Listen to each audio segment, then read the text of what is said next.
Apophenia Interruptions, Artists and Artificial Intelligence at Work, marks the second chapter of a 3-year collaboration between KADIST and the Centre Pompidou. This exhibition surveys intersections between artistic creation and artificial intelligence through 6 artist projects, bringing together new commissions and recent productions. Cette exposition en fait permet d'aborder la question de l'intelligence artificielle à travers le regard de 6 artistes. Ce qui est intéressant à remarquer, c'est qu'il y a une petite différence entre le titre anglais et le titre français. Le titre français utilise intelligence artificielle au pluriel, qui est une façon un peu de démystifier ce sujet, c'est-à-dire d'indiquer que les intelligences artificielles aujourd'hui, les programmes qui sont utilisés dans ce domaine, sont des outils, des médias. Ils vont devenir des instruments de la création artistique comme le son, la peinture, le pastel, la photographie, etc. Donc, le propos, c'est vraiment de commencer à plonger à la fois dans l'histoire de l'IA, c'est-à-dire le fait qu'elle a elle-même un développement avec différentes étapes, différents points de recherche, d'efficacité qui vont évoluer au cours du temps. Et une exposition comme celle-ci, je crois, permet justement de faire un état des lieux de cette brève histoire. Apophenia is a term that thinks about the mind's tendency to make connections between unrelated things in the world. And that's quite similar to the operations and the pattern recognition that happens inside the black box of the AI. We're inviting artists to think about this both in productive ways, how it can lead to interesting possibilities and directions, but also in critical ways, to think about what this means for culture, in what ways it might change how we look at art. J'ai eu envie quand même de tenter de mettre en œuvre quelque chose qui tendrait à prendre au sérieux la promesse de cette technologie. Donc là, en l'occurrence, c'était de mettre 3 intelligences artificielles en conversation entre elles, de fabriquer une pièce de théâtre, ou plutôt une infinité de pièces de théâtre qui se joueraient de manière spontanée et où chaque personnage dans la pièce est verbalisé, le contenu de l'échange est fabriqué par une IA différente en temps réel. Donc ça veut dire là concrètement, il y a 3 bancs sur lesquels nous sommes assis. À côté de chaque banc, il y a une enceinte. Et chaque enceinte est reliée à un ordinateur, et l'ordinateur est en relation avec le modèle de 3 sociétés différentes, et attribue un personnage qui va converser avec les 2 autres sur des pièces de théâtre qui sont structurées autour de thématiques et qui durent environ de 6 à 10 minutes et qui sont vocalisées par un logiciel qui transforme le texte en voix. So bright, it danced in the dark of night, but when daylight broke, it turned into smoke and vanished from everyone's sight. À chaque fois que la pièce se termine, on rebat les cartes, nouveaux personnages, nouvelles thématiques, et on fait une espèce de rotation entre les IA. Donc ce ne sera jamais les mêmes IA qui vont, on va dire, télécommander les mêmes personnages. L'idée, c'est que ça se renouvelle et que la pièce change, en fait, assez fréquemment. Il y a un désir de travailler aussi la question du hasard, l'accidentel, l'absurde, parce que je pense que la pièce est intéressante quand on est entre des moments où on est happé par la verisimilitude de la conversation avec une conversation humaine, et le moment de vertige quand tout d'un coup on s'en sort parce qu'on a entendu quelque chose qui n'a pas de sens ou quelque chose dont on ne comprend pas comment le cheminement, le lien, l'apophénie. Donc oui, je pense que c'est ça le travail ici, c'est d'essayer de fabriquer quelque chose qui soit entre quelque chose qui remplace l'humain et quelque chose qui ne peut pas le remplacer. This is a really intimate video by Matt Dryhurst and Holly Herndon that explores the arrival of their son, Link, and the complications around his birth that involve Holly falling into a coma, and while she was in a coma, she had this elaborate dream. So it's important in the way that AI can play a role in reformulating and filtering and transforming this difficult experience. And somehow the dreamlike qualities and hallucinatory qualities of AI really lends itself to the narrative.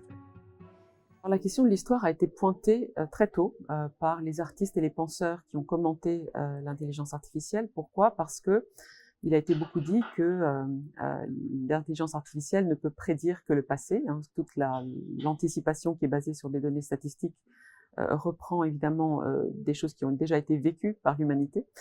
Et donc la question fondamentale de comment on se projette dans l'avenir en apprenant du passé est complètement remise en question par l'IA. C'est le sujet, entre autres, de l'œuvre de Rui An, qui s'intitule Figures of History and the Grounds of Intelligence, qui s'intéresse à un moment très particulier de l'histoire récente du XXe siècle, qui est l'histoire postcoloniale en Asie du Sud-Est, la fondation de Singapour en 1965, comme État postcolonial qui est vraiment pensé comme un État en réseau avec le reste de la planète.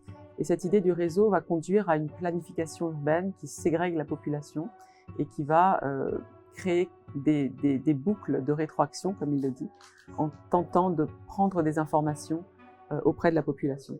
Alors je trouve ça tout à fait intéressant parce que ce qu'explique Rui An, c'est que l'histoire, dans le fond, se transforme en une sorte de base de données dans laquelle n'intervient plus du tout la critique, le jugement humain, la possibilité d'apprendre des erreurs du passé, de porter un regard, disons, subjectif sur ce qui s'est produit pour repenser l'avenir. This is an artwork by Agnieszka Kurant from 2021. It's a collaboration with engineers at the MIT Media Lab. They trained a model on all the text written about Agnieszka's work. They asked it to project into the future what might come after, or what might be a subsequent artwork. As a result, they chose a series of artworks, kind of more or less coherent artworks, to be represented in this project, including the title Errorism, which was suggested by GPT. And then they started to work with this hologram company. They asked this company to visually interpret, almost as if they are products. And so in a sense, the artist removed herself from the entire process. So it becomes almost purely a conceptual endeavor where she sets up the structure, but everything is almost made without her control. So this imagines a world where AI is projecting futures, changing the future, helping artists imagine their own work into the future in a variety of ways. So we can see how it can be manipulated or misused, but also productively imagined with the artist as they kind of think about what they'd like to do next. Beaucoup d'artistes aujourd'hui parlent de collaboration. Comme je le disais, je crois que l'intelligence artificielle ou les intelligences artificielles sont devenues des outils parmi d'autres.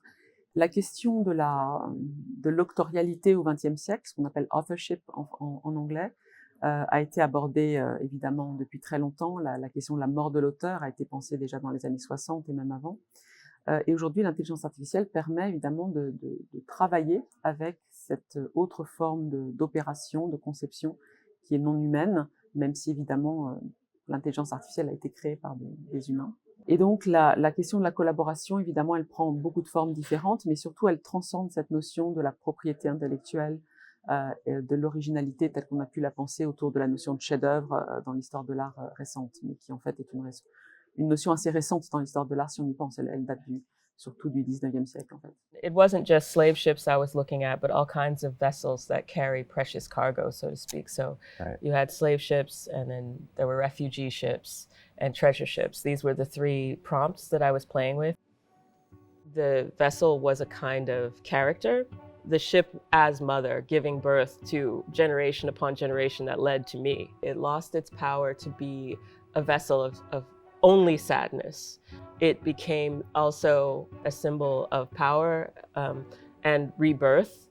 Sort of like you can reclaim that vessel by having it embody what it contained. And it's more like a mutiny on the vessel in a sense, where the people are becoming this vessel that's being caught up by this monstrous ocean and taken across, the sea. Viewers come in, there's a QR code to activate this on their phones. And so let's talk maybe just a little bit about that experience of, the third dimension here, which is we have the mural, we have the sculpture, and then we have this digital object that is AR, augmented reality, and it's experienced through individuals and their phones or tablets. Yeah. And so it's really something where it's hard to see the entirety. I wanted to make this ship actual size. I wanted it to have this monumentality and pin it to the Pompidou. That monumentality really makes a big difference in the experience because you know, you're sitting there with your phone and you're actually scanning the wall, which is the trigger for the AR to appear. And then you have to look at the details. You're literally scanning across the surface and trying to figure out what it looks like in its entirety. You can back up, but only so far. So it's not something that you can really capture the entirety of. And I really like that. This project from Interspecifics, a collective from Mexico City called Volcanic Studies, is really asking questions about how AI might be interpreted in relation to the landscape. About 90 years ago, in the middle of Michoacan, there appeared out of nowhere in a cornfield a new volcano. And so this project is a speculative future, imagining the eruption of a new volcano in the middle of Mexico City. So we can imagine data being collected about the landscape, for example, to help us anticipate earthquakes. And the critical question here is, will humanity listen when AI speaks about the future?